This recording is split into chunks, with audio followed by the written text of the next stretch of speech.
নিশ্চয়কৈ চাওক এঞ্জেলা, প্ৰথম কথাটো হৈছে আৰক্ষীয়ে যিহেতু চুমি বৰা যি চুমি বৰা পিতৃগৃহত দুদিনকৈ আৰক্ষী গৈছে আৰু তাত গৈ তদন্ত অব্যাহত ৰাখিছিল। তাৰপৰা যথেষ্ট নথি পত্ৰ আৰক্ষীয়ে ইতিমধ্যে নিজৰ জিম্মাত লৈছে আৰু সেইখিনি চালি জাৰি চাইছে। আৰু তাৰপিছতে আমি দেখিছোঁ হঠাতে আজি ৰাজীৱ বৰা, যিগৰাকী চুমি বৰাৰ জ্যেষ্ঠ ভাতৃ, সেই ৰাজীৱ বৰা লগতে তেখেতৰ পত্নী, সেই দুগৰাকীক ইতিমধ্যে আৰক্ষীয়ে তলব কৰিছে। তেওঁলোকক আৰক্ষীয়ে জেৰা চলাব, তেওঁলোকক আৰক্ষীয়ে সোধপোছ কৰিব আৰু পাৰ্চেলিয়া নামৰ যিটো কোম্পানী, সেই কোম্পানীটো বিশাল ফুকন লগতে ৰাজীৱ বৰা আৰু ৰাজীৱ বৰা পত্নীয়ে মিলি সেই কোম্পানীটো গঢ় দিছিল। সেই কোম্পানীটো খুলিছিল কেইদিনমানৰ আগতে। কিন্তু তেনেকুৱা এটা যদি আমি চাওঁ, তেনেকুৱা এটা দৰবৰ কোম্পানী খুলিবৰ কাৰণে যথেষ্ট ধনৰ প্ৰয়োজন হয়, প্ৰচুৰ পৰিমাণৰ ধনৰ প্ৰয়োজন হয়। গতিকে এই ধনৰ উৎস কি আচলতে সেয়া আৰক্ষী হয়তো চালি জাৰি চাব। এই ধন ক'ৰ পৰা বিনিয়োগ কৰা হৈছিল সেইখিনি হয়তো আৰক্ষীয়ে চালি জাৰি চাব। আৰু তাৰপিছত যদি যিখিনি নথি পত্ৰ পায় বা জেৰা অন্তত হয়তো ৰাজীৱ বৰাকো আৰক্ষীয়ে নিজৰ জিম্মাত ল'ব পাৰে আৰু ৰাজীৱ বৰাও গ্ৰেপ্তাৰ হোৱাৰ সম্ভাৱনা আছে। কাৰণ বিশাল ফুকনৰ লগত আমি ইতিমধ্যে দেখিছোঁ যে চুমি বৰাৰ নামটো বাৰেপতি সাঙুৰ খাই আছে। তাৰ লগতে এতিয়া চুমি বৰাৰ যি জ্যেষ্ঠ ভাতৃ ৰাজীৱ বৰাৰ কথাও উল্লেখ কৰা হৈছে। আৰক্ষীয়ে তেওঁলোকক আজি দিনৰ ভাগত ইয়াত যিহেতু তলব কৰিছে আৰু হয়তো কিছু সময় পিছতে ৰাজীৱ বৰা তেখেতৰ পত্নী আহি ডিব্ৰুগড় সদৰ আৰক্ষী থানাত উপস্থিত হ'ব আৰু আৰক্ষী বিষয়াই তেওঁলোকক জেৰা চলাব। জেৰা অন্তত কি কি তথ্য আৰক্ষীয়ে আহৰণ কৰে সেইখিনি লক্ষণীয় হ'ব। যদি সেই তথ্যখিনিৰ ভিত্তিত আৰক্ষীয়ে তেওঁলোকক গ্ৰেপ্তাৰ কৰে সেইটোও লক্ষণীয় হ'ব। আৰু এটা কথা মন কৰিবলগীয়া, যিহেতু দুদিনকৈ মই ইতিমধ্যে উল্লেখ কৰিছোঁ যে আৰক্ষী এটা দলে গৈ চুমি বৰা পিতৃগৃহত যিহেতু দুদিনকৈ গৈছিল, সেই পিতৃগৃহত ইতিমধ্যে তদন্ত চলাইছিল। তাৰপৰা যথেষ্ট নথি পত্ৰ আদি আৰক্ষীয়ে লৈ আনিছিল। এটা কথা মন কৰিবলগীয়া, পাৰ্চেলিয়া নামৰ কোম্পানীটো চুমি বৰা পিতৃগৃহৰ ঘৰতে তেওঁলোকে স্থাপন কৰিছিল। ঘৰৰ ওপৰতে চটৰ ওপৰত সেই কোম্পানীটো বনাই লৈছে। গতিকে এই ক্ষেত্ৰত আৰক্ষীয়ে যিহেতু তদন্ত অব্যাহত ৰাখিছে, এতিয়া তদন্ত অন্তত আমি দেখিছোঁ যে আৰক্ষীয়ে যিহেতু ৰাজীৱ বৰাক মাতি পঠাইছে, নিশ্চয় কিবা এটা আৰক্ষীয়ে পাইছে। সেইকাৰণেহে আচলতে ৰাজীৱ বৰাক মাতি পঠাইছে। আৰু এটা কথা মন কৰিবলগীয়া, আপুনি যদি ৰাজীৱ বৰাৰ হিষ্ট্ৰীটো চায়, তেখেতে আগতে কি কৰিছিল, তেখেতৰ আগতে এখন সুলভ মূল্যৰ দোকান আছিল। এখন সুলভ মূল্যৰ দোকান তেখেতে চলাইছিল ৰাজীৱ বৰাই। সুলভ মূল্যৰ দোকানৰ পৰা হঠাৎ এটা দৰবৰ কোম্পানীৰ স্বত্বাধিকাৰ হ'ব পৰাকৈ ধন আৰু সেই প্ৰশ্নটো একেটা প্ৰশ্ন চুমি বৰালৈ আছিল, একেটা প্ৰশ্ন বিশাল ফুকনলৈ, একেটা প্ৰশ্ন স্বপ্ননীললৈ। তেওঁলোকৰ আৰম্ভণিৰ সেই সময়খিনি যিকোনো ব্যৱসায়ী আচলতে সফল হ'বৰ বাবে মিনিমাম এটা নিৰ্দিষ্ট এটা সময়টো হ'ব লাগিব। কিন্তু তেওঁলোকে ইমান কম সময়ৰ ভিতৰত হঠাৎ আলাউদ্দিনৰ চাকিৰ দৰে সেই টকাবোৰ ক'ৰ পৰা পাইছিল, এইবোৰ এতিয়া সকলোৰে প্ৰশ্ন। ৰাজীৱ বৰা আপুনি উল্লেখ কৰিছে, সুলভ মূল্যৰ দোকানৰ পৰা হঠাৎ ইমান টকা বিনিয়োগ কৰিব পাৰিলেনে? হঠাৎ ইমান এখন বৃহৎ ঔষধ এটা প্ৰতিষ্ঠান খুলিব পাৰিলেনে? কিমানমান টকা বিনিয়োগ কৰি বাৰু সেই প্ৰতিষ্ঠানটো খুলিছিল? কিবা আনুমানিক কিবা তথ্য এইবোৰ ৰাজহুৱা হৈছে নেকি? আৰু এতিয়ালৈকে সেইটো কিমান দিন হ'ল, কেনেধৰণে চলি আছিল, কিমান লোক জড়িত হৈ আছিল, এইবোৰ কোনো লোকে উল্লেখ কৰিছে নেকি?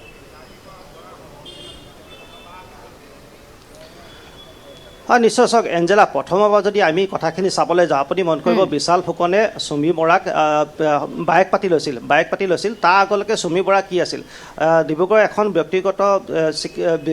ব্যক্তিগত স্কুলত চুমি বৰাই নৃত্যৰ টিচাৰ আছিল। তেখেতে তাত ডান্স শিকাইছিল আৰু তাৰপৰা তেখেতে দৰমহা পাইছিল খুব বেছি 15,000 টকা। তাৰ লগতে কোৰিঅ'গ্ৰাফী আদিৰ লগত তেখেত জড়িত আছিল বা অসমীয়া চিনেমা জগতত তেখেতে সোমাই পৰিছিল। তাত বৰ বেছি এটা ইনকম নহয়, তেখেতৰ মান্থলি ইনকম 30,000তকৈ বেছি নহ'ব চুমি বৰাৰ এই কিছুদিন পূৰ্বলৈকে। আৰু তাৰ লগতে যদি আপুনি চাই ৰাজীৱ বৰাই এখন সুলভ মূল্যৰ দোকান দি নিজৰ জীৱিকা নিৰ্বাহ কৰিছিল। গতিকে তেওঁলোকৰ পৰিয়ালটো আছিল এক প্ৰকাৰে চাবলৈ গ'লে মধ্যবিত্ত এটা পৰিয়াল। কিন্তু হঠাতে এনেকুৱা ধৰণৰ কি হ'ল যে সকলো এটা হাই প্ৰফাইল জীৱন যাপন কৰিব পৰা এটা অৱস্থা হ'লেই। আপুনি মন কৰিব, যিহেতু চুমি বৰাই এই বিশাল ফুকনৰ এজেণ্ট হিচাপে কাম কৰিছিল। চুমি বৰাই এজেণ্ট হিচাপে কাম কৰিছিল। বিশাল ফুকনৰ যি তেখেতৰ ধন বিনিয়োগকাৰী আছিল, চুমি বৰাই যথেষ্ট লোকক সেই বিনিয়োগৰ ক্ষেত্ৰত বিশাল ফুকনক গোটাই দিছিল। তাৰ ভিতৰত যথেষ্ট চিকিৎসক আছে, যথেষ্ট দামী ব্যৱসায় আছে বা তেনেকুৱা ধৰণৰ বহু লোকক চুমি বৰাই আচলতে কৈছিল যে আপুনি এনেকৈ ধন ব্যৱসায় কৰক আৰু এনেকুৱা ধৰণৰ এটা আপুনিও জীৱন পাব, সেইখিনি কথা কৈছিল। যাৰ ফলতে এতিয়া দেখিছোঁ যে বিশাল ফুকনৰ লগতে চুমি বৰাও এটা লাইফষ্টাইল লাহে লাহে চেঞ্জ হ'বলৈ ধৰিছিল। আৰু তাৰ লগতে আপুনি এটা মন কৰিব, চুমি বৰা ককায়েক ৰাজীৱ বৰা যিহেতু সুলভ মূল্যৰ এখন দোকান দি পৰিয়ালটো চলাইছিল, হঠাতে এটা কোম্পানী খুলিব পৰা হ'ল য'ত হয়তো কেইবা কোটি টকা বিনিয়োগ কৰিবলগীয়া হয়। আৰক্ষী তদন্ত এইটো স্পষ্ট হ'ব যে কিমান কোটি টকা তাতে বিনিয়োগ কৰি সেই কোম্পানীটো গঢ় দিছিল, সেইখিনি কথা আৰক্ষী তদন্তত ওলাব। কিন্তু হঠাতে এই টকাখিনি আহিল কেনেকৈ, টকাখিনি পালে কেনেকৈ? এতিয়া সহজতে অনুমান কৰিব পাৰি যে বিশাল ফুকনে তেওঁলোকক এই ধনখিনি দিছিল। কিন্তু বিশাল ফুকনে ধনখিনি কিয় দিছিল সেইটো কথা আহি পৰে। আৰু যিহেতু প্ৰবঞ্চনাই যিহেতু সেই বিশাল ফুকনে ধন ঘটিছিল, তেখেতে আৰবপতি হৈছিল অতি কম সময়ৰ ভিতৰতে তাৰ পৰা আমি দেখিছোঁ যে য'তে ত'তে বিনিয়োগ কৰিছিল এতিয়া কেইবাটাও প্ৰশ্ন আহি পৰে পাৰ্চেলি নামৰ কোম্পানীটোত যে বিশাল ফুকনে ধন বিনিয়োগ কৰিছিল সেইটো এতিয়া সহজতে অনুমান কৰিব পাৰি সেই ধনৰ উৎস যে প্ৰবঞ্চনাই আনিছিল সেইখিনি সহজতে অনুমান কৰিব পাৰি তাৰ লগতে আপুনি কৈছিলে যে চুমি বৰা যিজন স্বামী কথাও ইতিমধ্যে কোৱা হৈছে যে তেখেতে ইয়াত যথেষ্ট সম্পত্তি ক্ৰয় কৰিছিল বুলি ইতিমধ্যে কোৱা হৈছে সেইখিনি কথা আচলতে লাহে লাহে তদন্ত আওতালৈ আহিব লাহে লাহে তদন্ত হ'ব কাৰণ ক'ত কিমান তেখেতে চাহ বাগিচা ক্ৰয় কৰিছিল ক'ত কিমান সম্পত্তি ক্ৰয় কৰিছিল বা ক'ত কিমান আন কি তেখেতে ক্ৰয় কৰিছিল সেইখিনি হয়তো আৰক্ষী তদন্তত লাহে লাহে কথাখিনি পোহৰলৈ আহিব কিন্তু ডাঙৰ কথাটো এইটো হৈছে যে যিটো পাৰ্চেলি নামৰ যিটো দৰবৰ কোম্পানী খুলিছিল তাৰপিছতে এতিয়া ৰাজীৱ বৰা এতিয়া আৰক্ষীয়ে তলব কৰিছে তেখেতৰ পত্নীকো তলব কৰিছে জেৰা কৰা হ'ব জেৰা অন্তত যদি কিছু তথ্য পায় হয়তো ৰাজীৱ বৰা গ্ৰেপ্তাৰ কৰা এটা পূৰ্ণ সম্ভাৱনা আছে ৰাজীৱ বৰা যে আৰক্ষী জালত পৰিব সেইখিনি পূৰ্ণ সম্ভাৱনা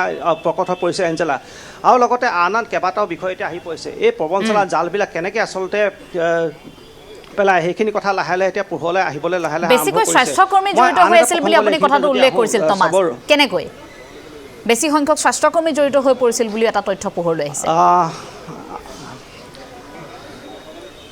হয় এতিয়া আমি যিটো বিশাল ফুকনৰ ক্ষেত্ৰত আমি দেখিছোঁ যে যেতিয়া চুমি বৰাই যথেষ্ট লোকক চুমি বৰাই কৈছিল যে এনেকৈ আপোনালোকে খোলক ধন বিনিয়োগ কৰক আপোনালোকৰ ইমানখিনি প্ৰফিট হ'ব 30% নিশ্চিত প্ৰফিট হ'ব সেইখিনি কথা কৈছিল এই ক্ষেত্ৰত চুমি বৰা যিহেতু তেখেতে ছবি জগতত বা তেখেতে কৰিঅগ্ৰাফী জগতত কিছু হ'লেও নাম আছে গতিকে তেখেতে কিছু হাই প্ৰফাইল লোকক এই ক্ষেত্ৰত জড়িত কৰাইছে যোনে লাখে কোটি টকা তাত ইনভেষ্ট কৰিছিল সেইখিনি কথা আহি পৰে আৰু তাত আপুনি চাব যে চিকিৎসক কেইবাগৰাকী নাম থকা চিকিৎসকে তাত পইচা বিনিয়োগ কৰিছিল সেইখিনি কথা লাহে লাহে এতিয়া গম পোৱা গৈছে কিন্তু এতিয়ালৈকে ৰাজহুৱাকৈ নামবিলাক প্ৰকাশ কৰা হোৱা নাই আৰু এটা কথা মন কৰিব এতিয়া যদি আমি আন এটা প্ৰসংগলৈ আহোঁ এঞ্জেলা আপুনি মন কৰিব কালি আন এগৰাকী যি প্ৰবঞ্চক ৰঞ্জিত কাকতিক যিহেতু আৰক্ষীয়ে গ্ৰেপ্তাৰ কৰিছে ৰঞ্জিত কাকতিয়েও ঠিক বিশাল ফুকনৰ দৰে একেদৰে প্ৰবঞ্চনাৰে এখন সাম্ৰাজ্য গঢ়িছিল ৰঞ্জিত কাকতিৰ যদি আপুনি দৈনিক যদি ইনকম আপুনি যদি চাই 10 পৰা 12 লাখ টকা আৰু তেখেত ৰঞ্জিত কাকতিয়ে মাত্ৰ 8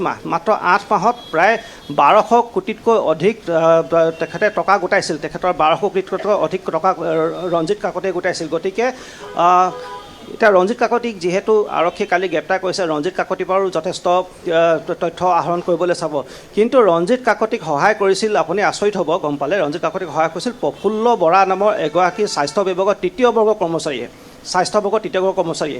প্ৰফুল্ল বৰা যিহেতু টেঙাখাটত তেখেতৰ চাকৰি আছিল তেখেতে প্ৰফুল্ল বৰাই যেতিয়া এটা বেলেগ এটা লাইফষ্টাইল জীয়াবলৈ ধৰিলে প্ৰফুল্ল বৰাই যেতিয়া অহা যোৱা কৰে নিজৰ কৰ্মস্থলীলৈ এখন অডি Q5 বাহনত অহা যোৱা কৰে সেই প্ৰফুল্ল বৰাই বহু স্বাস্থ্যকৰ্মীক এই যিটো ট্ৰেডিং এক্স বুলি যিটো কোম্পানী আছে তাত টকা বিনিয়োগ কৰাইছিল প্ৰফুল্ল বৰাই গতিকে বহু সংখ্যক স্বাস্থ্যকৰ্মীয়ে টকা বিনিয়োগ কৰিছিল আৰু কালি যিহেতু ৰঞ্জিত কাকতিক যেতিয়া আৰক্ষীয়ে যেতিয়া গ্ৰেপ্তাৰ কৰিছিল সেই সময়ত কিন্তু বহু সংখ্যক লোক ডিব্ৰুগড় সদৰ থানা আৰক্ষী বাহিৰত আহি জমা হৈছিল তেওঁলোকে সদৰ থানা বাহিৰত আহি তাত ৰৈছিলহি বহুখিনি লোকে তেওঁলোকৰ যথেষ্ট ক্ষোভ আছিল এই ৰঞ্জিত কাকতিৰ বিৰুদ্ধে যথেষ্ট ক্ষোভ আছিল খং আছিল কাৰণ সকলোৱে সৰ্বহাৰা হৈছে সকলোৱে হাজাৰ টকা কিছুমানে লাখ টকা দি তেওঁলোকে এতিয়া লোকচান পৰিবলগীয়া হৈছে গতিকে এই ক্ষেত্ৰত এতিয়া আৰক্ষী তদন্তবিলাক লাহে লাহে পোহৰলৈ আহিছে আৰু লোক হয়তো জালত পৰা সম্ভাৱনা আছে আৰু ডাঙৰ খবৰটো এইটোৱে যে চুমি বৰাৰ যি জ্যেষ্ঠ ভাতৃৰ ককায়েক ৰাজীৱ বৰা হয়তো আজিৰ দিনটো জেৰা অন্তত গ্ৰেপ্তাৰ হোৱাৰ সম্ভাৱনা আছে ইতিমধ্যে আপুনি চাব যে এতিয়া বৰ্তমান সময়ত ডিব্ৰুগড় সদৰ আৰক্ষী থানাত যিহেতু মই উপস্থিত আছোঁ ইয়াত লাহে লাহে এতিয়া ওচৰ যিসকল বিষয়া সেইসকল আহিবলৈ লাহে লাহে আৰম্ভ কৰিছে আমি এই ক্ষেত্ৰত কিছু প্ৰতিক্ৰিয়া ল'বলৈ চেষ্টা কৰিম সচেতন ব্যক্তি আছে আমি প্ৰতিক্ৰিয়া তেওঁলোকৰ পৰা ল'বলৈ চেষ্টা কৰিম কাৰণ একাংশ সচেতন ব্যক্তি কালিৰ পৰা আমি দেখিছোঁ যে সদৰ থানাত আহি উপস্থিত হৈছেহি মন কৰিবলগীয়া কথা যে ট্ৰেডিং এপৰ যোগেদি বহু মানুহ সৰ্বহাৰা হৈছে আমি দেখিছোঁ যে ইজনৰ পিছত ইজন এতিয়া আৰক্ষী জালত পৰিছে সচেতন ব্যক্তি হিচাপে কি ক'ব এতিয়া এনেকুৱা ধৰণৰ ঠগ প্ৰবঞ্চকৰ বিৰুদ্ধে এতিয়া আৰক্ষী যিহেতু এতিয়া বৰ্তমান সময়ত কিছু ধৰণৰ কঠোৰ আছে বা তদন্ত অব্যাহত ৰাখিছে কি কয় চাওক আমি ট্ৰেডিং যিটো জাতিয়লা যিটো আজি দুদিনৰ পৰা দেখি আছোঁ আপোনালোকৰ মাধ্যমৰ যোগেদি কিন্তু আমাৰ ডিব্ৰুগড় যিটো এটা বদনাম হোৱাৰ কাৰণে ডিব্ৰুগড় চহৰৰ এটা সুনাম আছে এটা গৰিমা আছে গতিকে যি ট্ৰেডিং ব্যৱসায়ত যিসকল সাধাৰণ ৰাইজে এই পইচাবোৰ বিনিয়োগ কৰিছিলে যাতে এই বিনিয়োগ কৰা গোটেই দুখীয়া ৰাইজৰ পইচাসমূহ ঘূৰাই দিবৰ কাৰণে আমি আচৰিত কথা এইটো কোনোবা এজন কোটি টকীয়া ব্যৱসায়ীয়ে বিনিয়োগ কৰিছে, কোনোবা এজন চিকিৎসকৰ বিভাগ কৰিছে, তাৰ লগতে চাহ শ্ৰমিকেও ইয়াত টকা বিনিয়োগ কৰিছে লাভৰ আশাত। কি ধৰণে আচলতে প্ৰবচনে জান পেলাইছে? হয় হয়, এই কথাটো ময়ো শুনিছোঁ। চাওক, এই পইচা ক্ষেত্ৰত আমাৰ গাঁও অঞ্চলৰ আৰু চাহ বাগিচা অঞ্চলৰ বিভিন্ন ৰাইজেও এই ট্ৰেডিঙত পইচা ইনভেষ্ট কৰিছে আৰু তেখেতলোকে এটা প্ৰলোভন দি দিছে যে এই ট্ৰেডিঙৰ যোগেদি এটা ডাঙৰ গাড়ী পাব, ঘৰ বনাব পাব, কোটি কোটি টকা পাব। এই তেনেকৈ লোভত আমাৰ গাঁৱলীয়া আৰু চাহ বাগিচা অঞ্চলৰ ৰাইজে এই ট্ৰেডিঙত জড়িত হৈ আছে।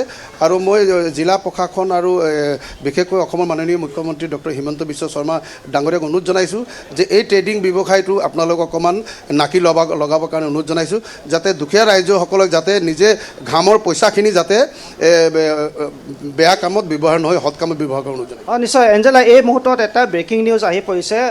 প্ৰবঞ্চক ৰঞ্জিত কাকতিৰ দুখনকৈ বিলাসী বাহন, এখন অডি আৰু এখন XUV 700 ইতিমধ্যে আৰক্ষীয়ে চিজ কৰিছে বুলি এইমাত্ৰ এতিয়া এটা খবৰ আহি পৰিছে। আৰু কালি যিহেতু তেখেতক গ্ৰেপ্তাৰ কৰা হৈছিল আৰু তেখেতৰ ঘৰত যিহেতু অভিযান চলোৱা হৈছিল, আৰু এই মুহূৰ্তত দুখনকৈ বিলাসী বাহন ইতিমধ্যে আৰক্ষীয়ে বৰ্তমান সময়ত চিজ কৰিছে। আৰু তাৰ লগতে অতি কম সময়ৰ ভিতৰত যিগৰাকী স্বাস্থ্য বিভাগৰ কৰ্মচাৰী প্ৰফুল্ল বৰা, তেখেতো হয়তো আৰক্ষী জালত পৰাৰ সম্ভাৱনা আছে। আৰু আমি যিমানখিনি গম পাইছোঁ, প্ৰফুল্ল বৰা তেখেতে 15 দিনৰ ছুটী লৈ এতিয়া বৰ্তমান সময়ত অন্তৰ্ধান হৈ আছে। বৰ্তমান সময়ত তেখেতৰ ছুইচটো অফ আছে, ক'ত আছে কোনেও নাজানে বৰ্তমান সময়ত। আৰু এইখিনিতে এঞ্জেলা কেইটামান কথা উল্লেখ কৰিব লাগিব। আমি যদি চাওঁ বিশাল ফুকনৰ কথা, চুমি বৰাৰ কথা ইতিমধ্যে আমি উল্লেখ কৰি আহিছোঁ। বিশাল ফুকনৰ ডিব্ৰুগড়ত দুটাকৈ কাৰ্যালয়, এটা বৈৰাগী মাথত কাৰ্যালয়, এটা চিং চাপৈত কাৰ্যালয় আছিল। আৰু তেখেতৰ মুঠ কৰ্মচাৰী আছিল, সেই কাৰ্যালয়কেইটাত 9জন কৰ্মচাৰী আছিল। আৰু কি কৰে সেই কাৰ্যালয়কেইটাত? সেই ট্ৰেডিঙে শিকাই নে? তেনেকৈ হয়নে? তেনেকৈ ক্লাছ দিয়ে নে? যেনেকৈ স্বপ্ননীল দাসে ক্লাছ দিছিল তেনেকৈ কৰে নে? নে তেওঁলোকৰ কিবা বেলেগ ধৰণৰ পদ্ধতি?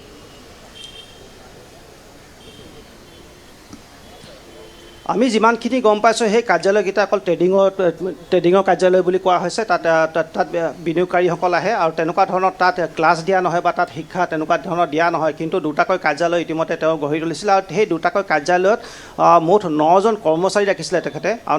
আৰু 9জন কৰ্মচাৰীক প্ৰতি মাহে 2,30,000 টকা মুঠ তেওঁলোকক দৰমহা দি ৰাখিছিল সেই 9জন কৰ্মচাৰীক। ইতিমধ্যে আৰক্ষীয়ে সেই কাৰ্যালয়সমূহত যিবিলাক নথি পত্ৰ পাইছে সেইখিনি গোটেইখিনি আনিছে। আমি দেখিছিলোঁ যে দুটা ট্ৰলি বেগত আনিছিলে সেই যিসমূহ নথি পত্ৰ, আৰু তাত যি আছে লেপটপ আছে, যি কম্পিউটাৰ আছে, সেইখিনি ইতিমধ্যে আৰক্ষীয়ে চিজ কৰিছে। সেইখিনি চালি জাৰি চাইছে, তাত কি তথ্য ওলায়, বিস্ফোৰক তথ্য ওলায়, সেইখিনি ডাঙৰ কথা হ'ব।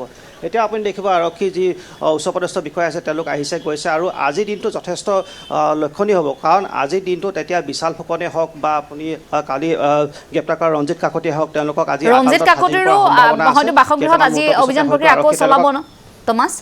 যিহেতু বাহন দুখন ইতিমধ্যে হয় নিশ্চয় শুনি আছে টমাছ? হয় হয় হয়, দুখনকৈ বাহন যিহেতু জব্দ কৰা হৈছে, গতিকে হয়তো কৈ যাওক সেইখিনি কথা। অকণমান ৰঞ্জিত কাকতিৰ বিষয়ে জনাওকচোন।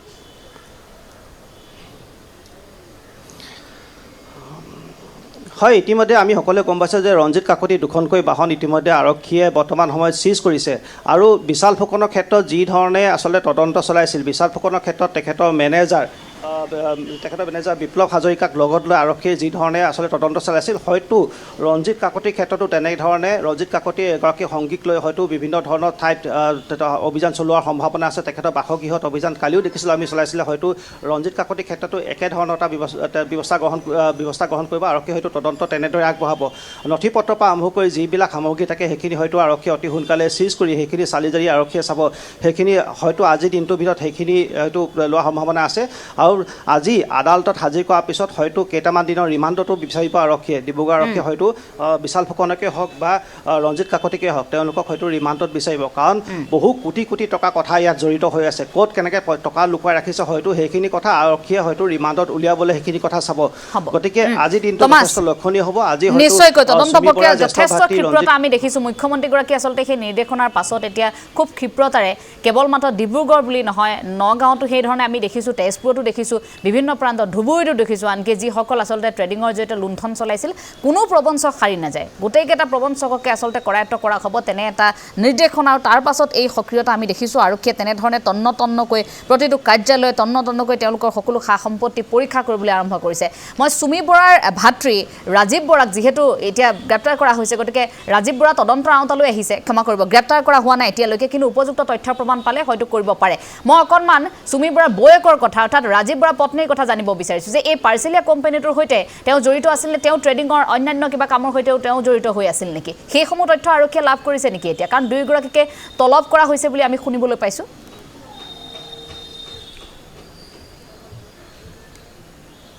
হয় নিশ্চয় চাওক এঞ্জেলা যিহেতু পাৰ্চিলিয়া নামৰ কোম্পানীটো যেতিয়া খুলিছিলে তাত 3গৰাকী স্বত্বাধিকাৰৰ কথা কোৱা আছিলে বিশাল ফুকন লগতে ৰাজীৱ বৰা লগতে ৰাজীৱ বৰা পত্নী অৰ্থাৎ চুমি বৰা বৌয়েকৰ কথা উল্লেখ কৰা হৈছিলে তিনিটা নাম স্পষ্টকৈ দিয়া হৈছিলে গতিকে এতিয়া আৰক্ষীয়ে তদন্ত কৰিব যে কোন কি প্ৰকাৰে জড়িত হৈ আছে ইতিমধ্যে বিশাল ফুকনত তেখেতে আৰক্ষীয়ে গ্ৰেপ্তাৰ কৰিছে লগতে ৰাজীৱ বৰা আৰু তেখেতৰ পত্নীক আজি সোধপোছ কৰা হ'ব সেইখিনি অন্তত গম পোৱা যাব যে কিদৰে পত্নীগৰাকী জড়িত হৈ আছে বা ট্ৰেডিঙৰ ক্ষেত্ৰত পত্নীগৰাকী জড়িত হৈ আছে নেকি সেইখিনি কথা পৰৱৰ্তী সময়ত গম পোৱা যাব কিন্তু এতিয়ালৈকে কোনো পত্নীগৰাকীৰ নাম উল্লেখ কৰা নাই এই ট্ৰেডিঙৰ ক্ষেত্ৰত কিন্তু এই পাৰ্চেলিয়া নামৰ কোম্পানীটো যিটো দৰৱৰ কোম্পানী খুলিছিল তাত কিন্তু চুমি বৰা বৌয়েকৰ নাম কিন্তু তাত উল্লেখ কৰা আছে গতিকে আজিৰ দিনটোত যিহেতু তেওঁলোকক যেতিয়া জেৰা চলাব হয়তো তেওঁলোকৰ জেৰাটো যথেষ্ট দীঘলীয়া হ'ব কাৰণ কেইবা ঘণ্টা ধৰি হয়তো জেৰা চলোৱাৰ সম্ভাৱনা আছে আৰু হয়তো ভাগে ভাগে জেৰা কৰিব পাৰে বা একেলগেও জেৰা কৰিব পাৰে তেওঁলোকক তেনেকুৱা ধৰণৰ কথাখিনিও আহে সেইখিনি জেৰা অন্ততহে আচলতে গম পোৱা যাব যে কিদৰে আচলতে চুমি বৰা বৌয়েকৰ নাম সাঙুৰ খাইছে বা চুমি বৰা বৌয়েক ইয়াত জড়িত হয়নে নহয় এইখিনি কথা গম পোৱা যাব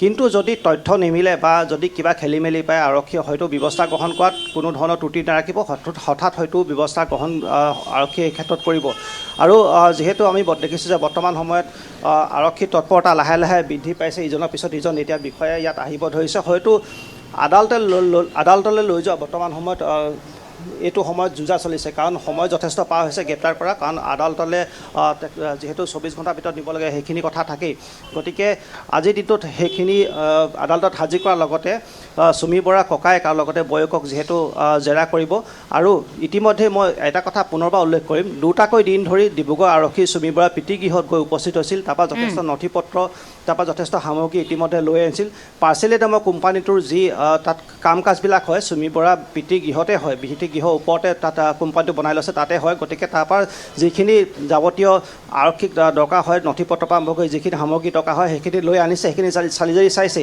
সেইখিনিত হয়তো কিবা এটা বিসংগতি পোৱাৰ পিছতহে আচলতে এই ৰাজীৱ বৰা আৰু বৌয়েকক হয়তো তদন্তভাৱে এতিয়া দেখিবলৈ পোৱা গৈছে পিতৃক সোধাও হৈছে কিন্তু তাৰ পাছতো পিতৃয়ে কৈছে যে যোগাযোগ কৰা নাই ভাতৃকো সুধিছে ভাতৃৰ সৈতেও চুমিয়ে যোগাযোগ কৰা নাই চুমি বৰা ক'ত আছে এই প্ৰশ্নটো এতিয়া সকলোৰে মনত কোনোৱে কৈছে যে এগৰাকী গায়কৰ ঘৰত আছে গুৱাহাটী এটা ফ্লেটত আছে পিতৃয়ে কৈছে যে বেলতলাত আছে বেলতলাত তেওঁ গৈছিল এই কথাখিনি কৈছে কিন্তু এতিয়ালৈকে আৰক্ষীয়ে সেয়া জানিব পৰা নাই কোনোৱে আকৌ এইটোও কৈছে যে ডিব্ৰুগড়তে হয়তো আত্মগোপন কৰি আছে চুমি বৰা এতিয়া চুমি বৰা ক'ত আছে পৰিয়ালৰ লোকক যদি জেৰা চলোৱা হয় পৰিয়ালৰ লোকৰ জৰিয়তে সেইখিনি জানিব পৰা নহ'বনে যে চুমি বৰা ক'ত আছে অন্ততঃ কাৰোবাৰ সৈতেতো চুমি বৰাই যোগাযোগ কৰিছে নে চুমি বৰা ইতিমধ্যে অসম এৰি আন প্ৰান্তলৈ ঢাপলি মেলিছে নেকি নিজক লুকুৱাবলৈ চেষ্টা কৰিছে নেকি তেনেকৈ বাহিৰত ক'ৰবাত গৈছে নেকি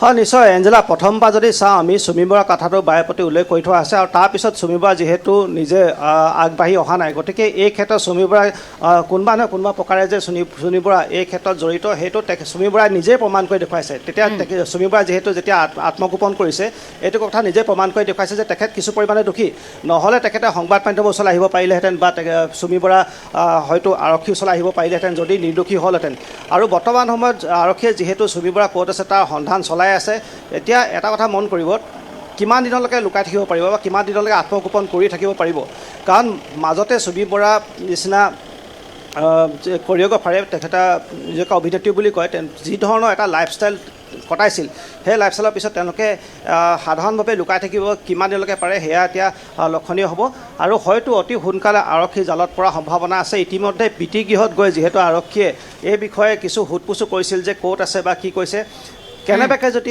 চুমি বৰাই যদি যোগাযোগ কৰিছে হয়তো চুমি বৰাক বিচাৰি উলিয়াবলৈ বৰ এটা বেছি সময় নালাগিব বহুতে এতিয়া কৈ আছে গুৱাহাটীত ক'ৰবাত আছে বহুতে কৈ আছে যে ডিব্ৰুগড়ত ক'ৰবাত আছে পিতৃগৰাকী ইতিমধ্যেই কৈছে যে গুৱাহাটীত বিয়া দিছোঁ গুৱাহাটীত আছে বুলি কৈছে তাই গতিকে এই ক্ষেত্ৰত এতিয়া আৰক্ষী যিহেতু অভিযান যি ধৰণে চলাইছে হয়তো দুই এটা দিনৰ ভিতৰতে হয়তো আৰক্ষীৰ জালত পৰা সম্ভাৱনা হয়তো আছে আৰু এইখিনিতে মই বেলেগ এটা প্ৰসংগ আনিছোঁ আৰু কেইটামান মুহূৰ্তৰ পিছতে বিশাল ফুকন লগতে ৰঞ্জিত কাকতিক হয়তো আৰক্ষীয়ে আদালতলৈ নিব। ইতিমধ্যে তাৰ যো-জা সম্পূৰ্ণ হৈছে আৰু কেইটামান মুহূৰ্তৰ পিছতে উলিয়াই দিব।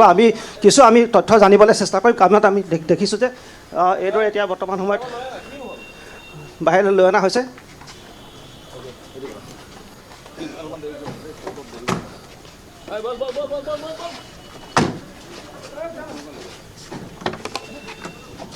ইতিমধ্যে বিশাল ফুকনক এইদৰে এতিয়া আদালতলৈ আৰক্ষীয়ে বৰ্তমান সময়ত লৈ গৈছে। আমি সেই দৃশ্য দেখুৱাবলৈ চেষ্টা কৰিছোঁ পোনপটীয়াকৈ।